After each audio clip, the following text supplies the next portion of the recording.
চোপড়াকাণ্ডে ধৃত জেসিবিকে সমর্থন করেছিলেন চোপড়া তৃণমূল বিধায়ক, এবার তাকে শোকজ করল দল। কেন এই রকম নারকীয় অত্যাচারকে সমর্থন করেছিলেন হামিদুর রহমান, এই নিয়ে শোকজ করেছে তাকে দল। আরো বিস্তারিত জানবো, আমাদের প্রতিনিধি আশাবুল হোসেন আমাদের সঙ্গে টেলিফোন লাইনে রয়েছেন। আশাবুল, দেখো দেবস্মিতা, সুব্রত বক্সির নির্দেশে হামিদুর রহমানকে শোকজ করা হয়েছে এবং জেলা সভাপতি কানাইলাল আগরওয়াল তাকে নির্দেশ দেওয়া হয় হামিদুর রহমানকে শোকজ করার জন্য। ইতিমধ্যেই শোকজের চিঠি হামিদুর রহমান পেয়ে গেছেন এবং তাকে এক সপ্তাহের মধ্যে এই শোকজের জবাব দিতে বলা হয়েছে। কিছুক্ষণ আগে হামিদুর রহমান জানিয়েছেন যে তিনি কয়েকদিনের মধ্যেই তার শোকজের জবাব দিয়ে দেবেন।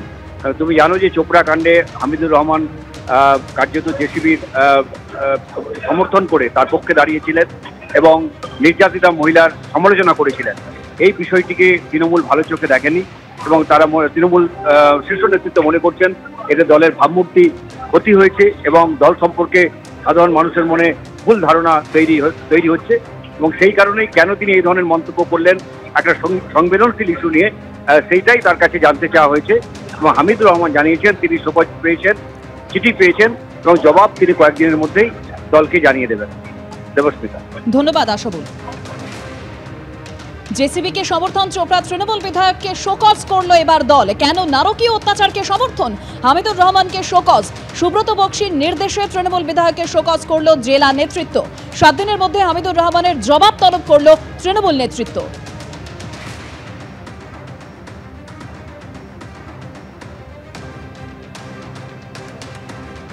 সরকারি জমি জবরদখল, শিলিগুড়ির তৃণমূল নেতাকে বহিষ্কার। ডাবগ্রাম ফুলবাড়ি তৃণমূল নেতা দেবাশিস প্রামাণিককে বহিষ্কার। সুব্রত বক্সের নির্দেশে দেবাশিস প্রামাণিককে বহিষ্কার করল জেলা নেতৃত্ব। ডাবগ্রাম ফুলবাড়ি যে ব্লক, সেই সাংগঠনিক ব্লকের ব্লক সভাপতি দেবাশিস প্রামাণিককে দল থেকে বহিষ্কার করা হয়। এই নির্দেশ, এটা রাজ্য তৃণমূল কংগ্রেস কমিটির নির্দেশ। আপনারা প্রত্যেকে জানেন যে একেবারে আমাদের শীর্ষ নেত্রী মাননীয় মুখ্যমন্ত্রী, যিনি আমাদের দলের শীর্ষ নেত্রী, তার নির্দেশক্রমে যে কিছু পদক্ষেপ গ্রহণ করেছে, ওখানে আইনি পদক্ষেপ যেখানে গ্রহণ করেছে সেখানে তার যে বিরুদ্ধে অভিযোগ আসে তাকে এই মুহূর্তে তিনি হেফাজতে রয়েছেন।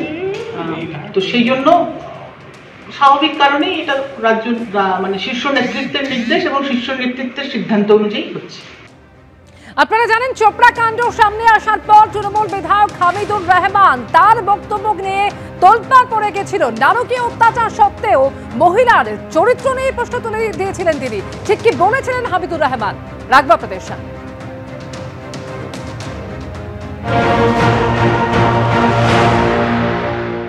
মহিলাটা স্বামী ছাড়া অসামাজিক কাজ করেছিল। অসামাজিক কাজে গ্রাম্য সালিসি বৈঠক বসেছিল। গ্রাম্য বৈঠকে যা হয়ে আমাদের এই অনুপাতে একটা বিচার আচার করেছে, কিছুটা রং হয়েছে, আমরাও অস্বীকার করছি না যে রং হয়নি, ভুল হয়েছে কিছুটা, গ্রামবাসী মিলে করেছে। তো ওটাকে নিয়ে আমরা দেখতেছি কি হয়। কিন্তু মেয়েটা তো কোনো কমপ্লেন করতে যায়নি, মেয়েটার স্বামী কোনো কমপ্লেন করতে যায়নি, কোনো জবরদস্তি কিছু হয়নি। সমাজকে খারাপ করছিল, তার জন্য গ্রাম্য সালিস বসে একটা করেছে। আর অন্যায় তো মেয়েটাও করেছে না, নিজের স্বামী নিজের ছেলে মেয়ে বাদ দিয়ে ও দুশ্চরিত্রবান হয়েছে। এখন তো একটা আমাদের মুসলিম কাস্টের সামাজিক আচার বিচার হয়ে থাকে, কিন্তু বিচারটা যেইভাবে হওয়ার কথা ছিল তা না হয়ে বিচারটা বেশি হয়ে গেছে। এটা নিয়ে আমরাও ওখানকার গ্রামবাসীকে বকাবকি করছি, বা আইনি যা ব্যবস্থা হয় সেটা করবে। বিজেপি বিধায়ক শঙ্কর ঘোষ এই মুহূর্তে টেলিফোন লাইনে রয়েছেন আমাদের সঙ্গে। শঙ্কর, চোপড়ার ঘটনায় বিধায়ক হামিদুর রহমান তিনি যে বক্তব্য রেখেছিলেন, যেখানে নারকীয় অত্যাচার সত্ত্বেও মহিলার চরিত্র নেই তিনি প্রশ্ন তুলে দিয়েছিলেন, আর সেই ঘটনায় এবার তাকে শোকজ করলো জেলা নেতৃত্ব। 7 দিনের মধ্যে হামিদুর রহমানের জবাব তলব করেছে তৃণমূল নেতৃত্ব। কিভাবে দেখছেন আপনি?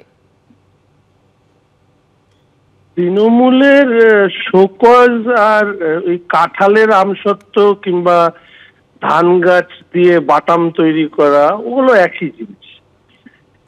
এখন দেখার বিষয় যে হামিদুর সাহেবই তৃণমূল কংগ্রেসকে আগামী দিনে শোকজ করবেন কিনা।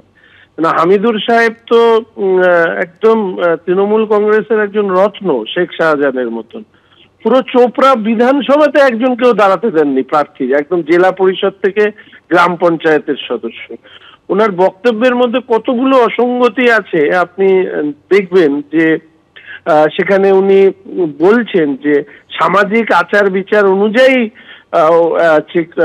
সেখানে একটা শাস্তির বিধান দেওয়া হয়েছিল, একটু বাড়াবাড়ি হয়ে গেছে ইত্যাদি ইত্যাদি। ওই মহিলাও তো খারাপ না, দুশ্চরিত্র।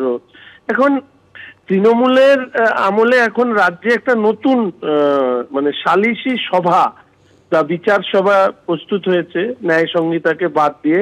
সেখানের বিচারপতিরা হচ্ছেন তৃণমূল কংগ্রেসের নেতারা। তারাই ঠিক করে দেবেন আগামী দিনে কে চরিত্রবান, কে দুশ্চরিত্র, কে ভালো, কে খারাপ। এখন এই সমস্ত যারা করছেন, কি আর বলবো, রাজ্যের, আমি এর আগেও আমি বলেছিলাম যে রাজ্যের মুখ্যমন্ত্রী যখন প্রকাশ্য সভায় তিনি বাড়ির গৃহবধূদের কি করা উচিত সেই নিয়ে একটা পরামর্শ দিয়েছিলেন প্রকাশ্য সভায়। আমি দিয়ে দিচ্ছি অনুমতি, এরকম দেখাবেন কিনা জানি না। তো মুখ্যমন্ত্রী যদি এই ধরনের কথা প্রকাশ্য সভায় বলেন, আর হামিদুর সাহেবরা যারা ওই প্রকাশ্য সভায় কিছু মুখ্যমন্ত্রীর কথা শুনে যদি কোনো সম্পর্কে জড়িয়ে যান, তাদেরকে রাস্তায় পিটিয়ে মারবেন, ফেলে মারবেন, বা তাদের অনুগামীরা ফেলে মারবেন, দুটো তো একসাথে চলতে পারে না। ধন্যবাদ শঙ্করদা।